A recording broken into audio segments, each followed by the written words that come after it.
The Pieces Lie Where They Fell by Evilhumour. Edited and co-authored by Anon E. Mouse Jr. Read for you by My Name is R. Chapter 24. Vix Lei and Nightblade. Part 1. Vix Lei. Vix Lei let out a sigh as she stood up in this thankfully tall room, stretching her arms up above her head as far as she could, and rolling her head back and forth to get the kinks out of her neck, before glancing to see what got every tar's attention. "What do you see, Rexy?" she asked, as she walked towards the door, where they all were standing in front of, before almost falling over. "Whoa!" she shouted, placing a hand on the wall to steady herself. "You okay, Vix Lei?" Paige asked her, turning around to face her first. "Yeah, I just need to get some feeling back into my legs." She waved them off, sitting down on a nearby box and starting to rub her right leg. She really hated how ponies never had proper chairs for tars, and how she had to perch on the box to make sure her skirt still covered her, which was really a pain considering how sore she was. Why pants never took off was beyond her, but the next chance she got, she was going to buy herself some. Rubbing her left leg as best she could, she forced herself upright and walked over to the door Rex opened and saw shaded daylight. Turning her head in confusion to Rex, she was about to ask him what could get him so excited, when Knight leaned his head against her waist and let out a gasp. "We're in the lower east-south quarter," he almost shouted, before he dropped low and darted his head around, in case any tar heard him. "How can you even tell?" Vix Lei asked him, in a hushed tone, as she squirmed her way around Knight, eyeing the buildings with a frown. They were all slapdash, haphazard, and run down. She wasn't talented in building stuff, but it still bothered her, and stirred an itch in her to knock them down and build them proper-like. "Look at the tiles on the ground.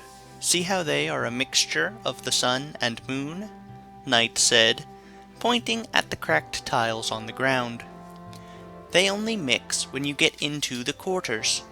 The west-south has the heart mixed with Luna's moon, and the quarters with the north have the Magi's symbol."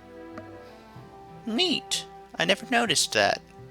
Vix Lei squatted down to look at it, seeing the sunburst cut diagonally with the full moon on the other end. She ran her fingers over the tile in front of her and shook her head. Despite how unkempt these streets were, even worse than those back up top in west-north, each of these tiles had been detailed with care, and they weren't made en masse, as they were not the same design over and over again. She let out a low whistle, as this was the kind of work that would get you high praising back in the Minos Islands. If she were half this talented, her father would have overlooked all of her, quote, eccentricities, unquote, and not dismissed her as a mindless girl. "How old are these tiles, by the way?" "I do believe that they were first set when the city of Canterlot expanded downwards from the original city limits in the west," Rex said, as he rubbed his paw along the ground. "But I have no idea as to their exact date." "This is neat and all, but do we have any idea where we are?" Vidal asked, looking up at the sky, almost blocked by all the clotheslines, power lines, and other things that ran between the buildings. "I do not know, Vidal, as I have never strayed into the lower east-south quarter before." Rex turned to face Knight, Paige, and Wind. "Have any of you ever been in the lower east-south quarter?" "Never." Paige shook her head, with Wind and Knight shaking their heads, looking down the street with frowns on their faces. I've stayed in the Upper West my entire life. Same here. Never left the Upper West at all, Wind said, shuffling his feet and turning his head towards Night. You? I sometimes traveled with father and mother on their business trips to other cities when I was younger, but I was told to keep within my cabin most of the time, and I was to stay by my nanny's sides when I did go out, Night said in a soft tone, looking down the twisting streets with a deeper frown on his face. Whatever was bugging him was also bugging Wind, as the Griffin didn't take the chance to rib the Bat Pony, which Vix Lei was positive he would have done, due to their little contest still not being resolved. Seriously, when would they finally get it out of their systems? You guys okay? Vix Lei asked, causing the three to jump a bit before staring down the street again. I think so, Wind said while he was fluttering his wings, which Vix Lei guessed was his way of wriggling his fingers. I just don't know why looking down this street has me so antsy. I have a theory as to why, Rex said as they began to move to what looked like an alleyway, but turned out to be the entrance to a hole-in-the-wall restaurant. Quickly pulling away from that to keep eyes off of them, Rex pulled them into a proper alley, where he finished what he was saying. The Upper has all of their streets planned out in neat, perfect lines, and you are used to it, correct? Well, yes, that's where we've lived our entire lives, Paige said, with a frown in her voice. I get it, Vix Lei snapped her fingers. If you're used to one thing for your entire life, then something completely opposite would mess you guys up, right? Rex blinked in surprise before saying, That's my thoughts exactly, Vix Lei. Whatever the reason is, guys, Vidal said, drawing their attention to the Owies we need to figure out where exactly we are right now. And I've got a plan. She then wrapped her tail hand around Night and tugged him over as she began to ruffle his coat and mane. Hey, what are you... Night tried to shout, but was silenced when Vidal slapped her tail hand over his mouth. Shush, we're trying to stay unnoticed, she hissed before letting go of him. There you go. You look like a drunk now. All you need is to borrow one of Wind's bottles, and you can fake being a tourist and get us directions. Night glared at her, huffing and puffing his chest out. Why don't you do this, Vidal? Because I stand out. I'm unique, and you're not, she said, pushing a finger into his chest. Rex is a diamond dog. You don't see them walking around. Windbreaker is a lot smaller than most griffins. Hey! And he has different colored eyes. Vix Lei is a minotaur with 2 massive hammers on her back. And Paige Turner is a unicorn. Again, something that stands out. You're just a bat pony, and thus the most unremarkable looking of us. So do this for the group, okay? Night's coat bristled, giving him an even shaggier look now, before he stormed his way over to Windbreaker's saddlebag and grabbed a bottle from it. He shot a look at Wind, as if he was going to say something, before he shook his head and went out of the alley. Paige narrowed her eyes at Vidal, shooting her a very dirty look, which she saw. Hey, I was doing my best to optimize everyone here. You do stand out with your yellow coat and green mane, and Night has very common bat pony colors. He won't stand out, and if stuff does go down, he can defend himself far better than any of us, Vidal said, with her hands up. I'm not that mean. Paige simply turned her nose up at this, and went to sit by the entrance of the alley as if to wait for Night to come back. Part 2. Nightblade. Night huffed as he placed the bottle to his lips and began doing his best to act like a drunk. He had little to no idea of what he was doing, and he had no idea why Viddle was making him do this, beyond the fact that she hated him for some reason. Still, the last thing he wanted was to have her fuss at him for not helping out, so he had to try, or deal with her yelling at him for failing to figure out where they were. He let out a sigh before shaking his head, wondering what he was doing. Talking to others? Asking for help? This wasn't his strength at all. Was this her plan from the get-go? Humiliate him and force him to go back to her, empty-hooved, and admit he couldn't do this sort of thing. Using his wing to uncork the bottle, Knight was about to drink from it when Samponi called out to him. "Isn't it a bit early to start drinking?" A light blue Pegasus mare with a white mane called out to him, flashing him a concerned smile. She walked over to him and moved to sit down next to him.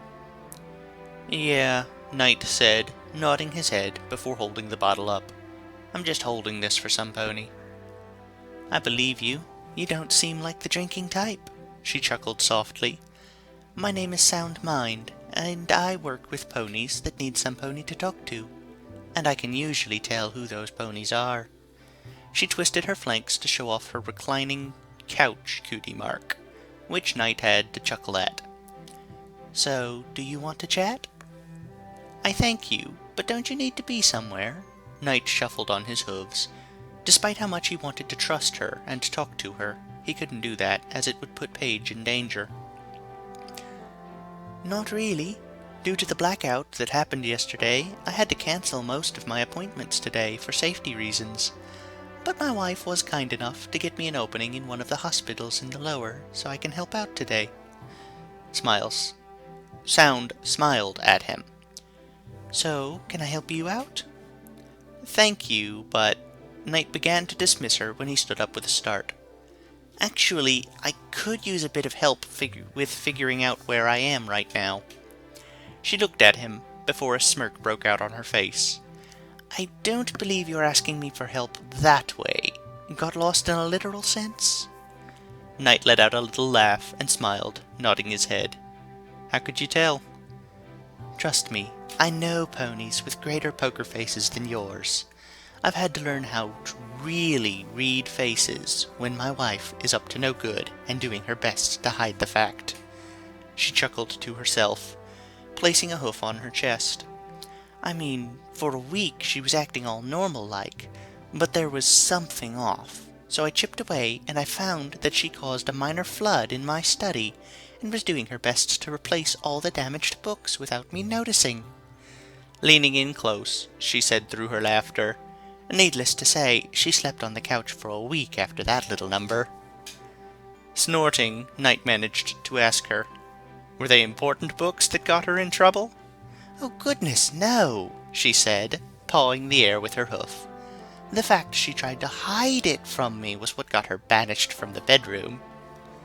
Snickering, Knight shook his head, feeling the knot in his chest loosen up a bit. "Maybe... Here you go, young stallion," she said, as she gave him a map of the east-south quarter before hoofing over a card. "And please, take my card, just in case you ever want to talk, okay?" "Thank you," Knight said, taking both and placing them in his saddlebag. "Have a good day, ma'am, and give your wife my thanks for letting us meet." "I will do so, young stallion," she smiled, bobbing her head, and Knight could have sworn he saw 2 wedding bands on her ring. "It will be quite the topic when I get back home to my partners. Have a good day," she said over her shoulder, walking off with a happy whistle on her lips.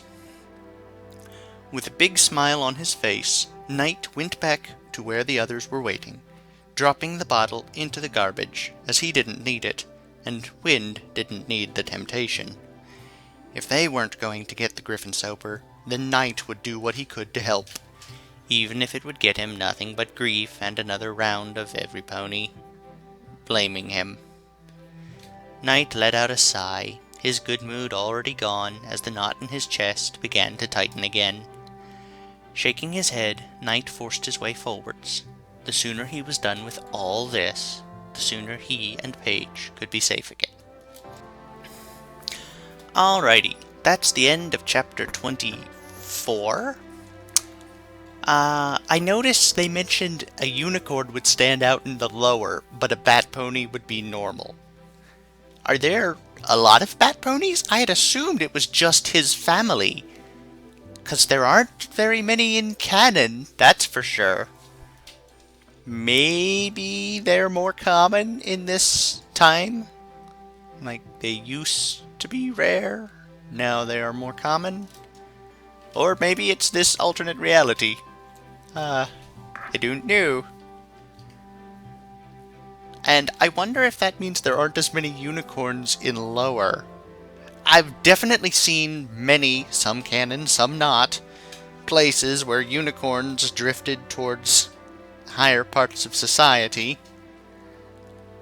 Although we've already seen that just which level you're in is not the entirety of one's social status.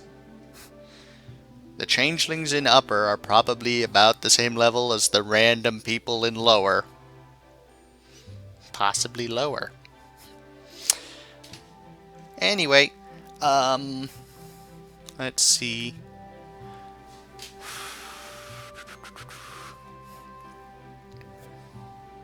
I think that's everything for this chapter. They got a map. I don't know that she actually pointed out where they were on the map. I guess she assumes that he can figure it out from landmarks. Still, a map is always... well, a good map is always helpful. Presumably this is better than Viddle's original map. Well, I wish them the best of luck in their upcoming issues. And I wish you the best of luck as well, whoever you are listening. I hope you had a pleasant time. Thank you for listening. Goodbye, everyone.